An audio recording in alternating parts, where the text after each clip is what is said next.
Alright, so this is the setup for the Metabo 36 volt 7 1/4 inch circular saw.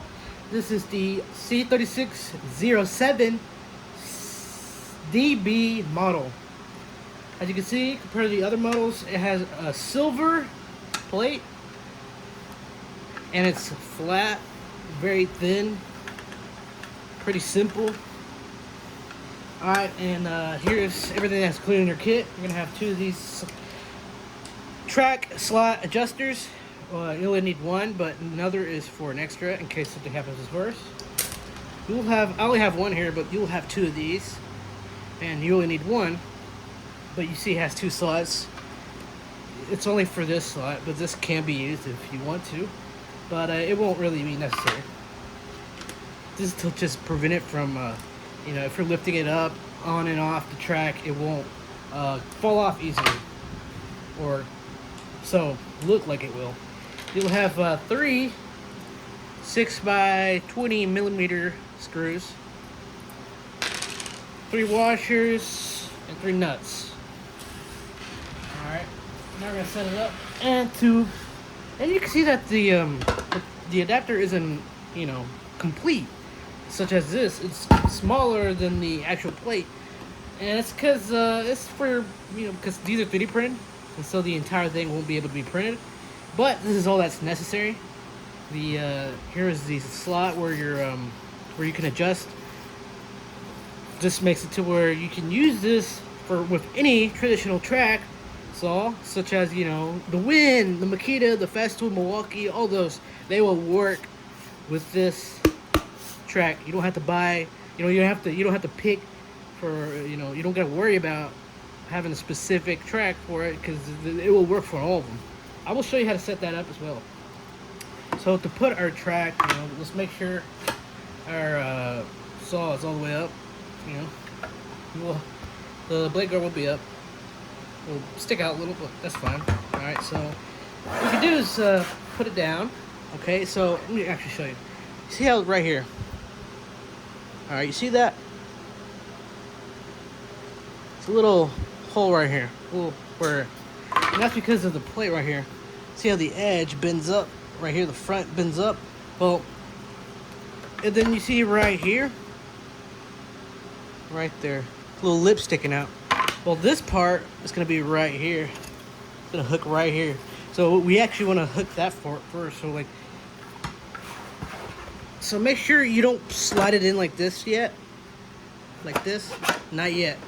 What we do is, it's a little like, such as, okay, let me reposition the camera so I can capture that. Alright. So you see right here?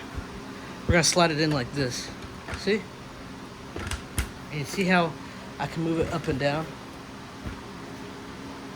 Alright, well, you see how it won't go in right here? Well, we just have to smack it in the back a little, like you know, I'm gonna push it inward. There you go. See? Let me show you. See how that slides in like that? Yep, just like that. Not much force needed, and when you want to take it off, just pull it out. There you go.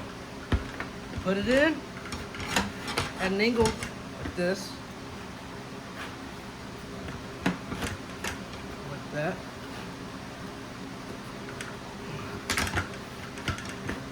Well, I thought it was like that. It should be.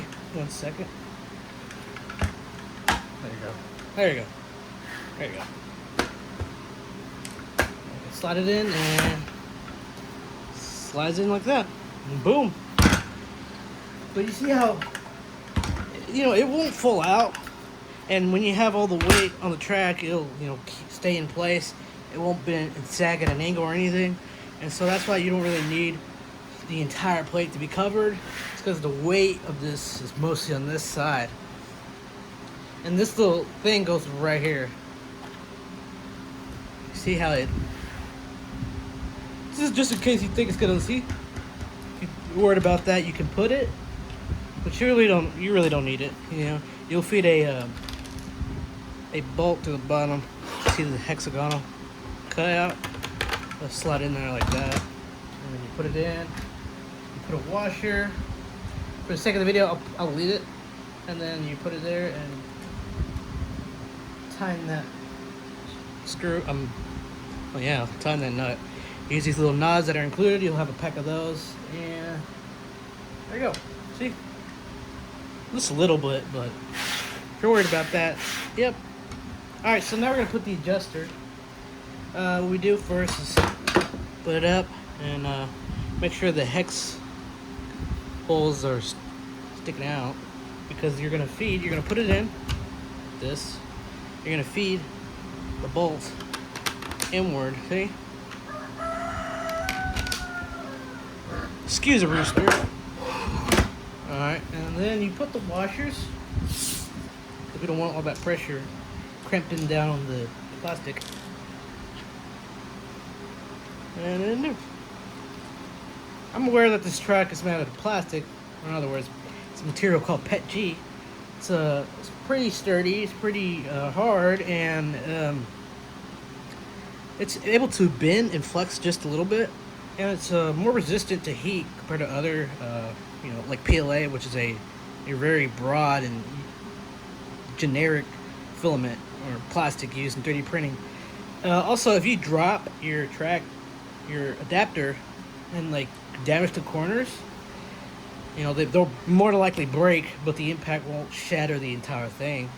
And I've dropped many, because I test these out, and I've dropped them many times, and each time they completely shatter the corners, but they still work, because the whole mechanism is the slot, and like you see how the slot is nowhere near being able to get damaged. Maybe right here, but even then here, it won't damage it all the way over here. It has to damage the holes they're in. So, and now I'm going to show you how to adjust it. So, yeah. All right, so I got the track right here. I use the Wind tracks. I love these. I have like 4 of these. I keep 2 conjoined together for long rips. But they're pretty cheap and affordable. And of course, if you're looking for a cheap alternative to track saw, this setup right here is perfect. If you already have a circular saw, that is. If not, they also sell a cheaper version, and I also offer adapters for those. And so the anti-tilt lip right here goes from the anti-tilt mechanism built into these tracks. Not all of them have it. These do. But if it doesn't have it, it'll still be fine, because this gap right here is the same width between all tracks. So we slide at an angle and we lift that blade guard, put it down.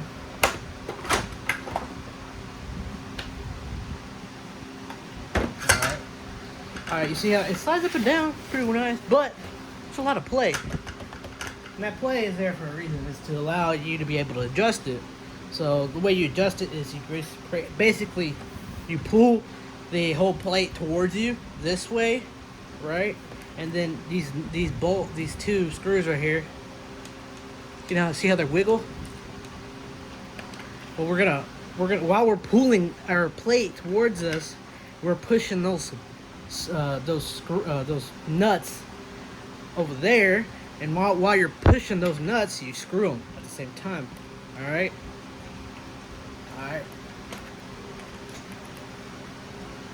And do it with the next one. I'll show you. There's no play. Oh, tripping on the tripod. There's no play. All right, but slides up and down. No play. So yeah, now let's get to using it. Show you how it works. Alright, so now we're going to do a long rip with my track. Got to set it up here. Remember, this model is the one with the silver plate, or the C3607DB model. You get about 2 inches of cut depth. You might actually have more. I think it's more like almost 2.5. So, but I put 2 just for the sake of, because sometimes the screws, they get in the way. So, but you probably get a little more than that. Alright, now let's at an angle.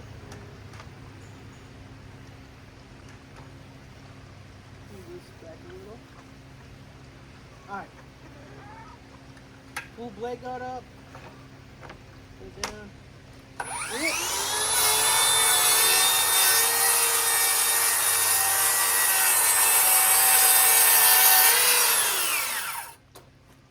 Well, dust in my face. But yep, there it is. Alright, I'm gonna show you a miter cut. Alright, we left the blade guard, tilt it in.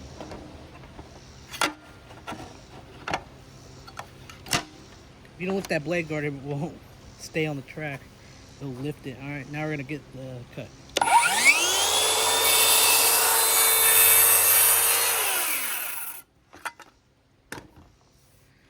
Cuts perfect all the time for me. Shit for you.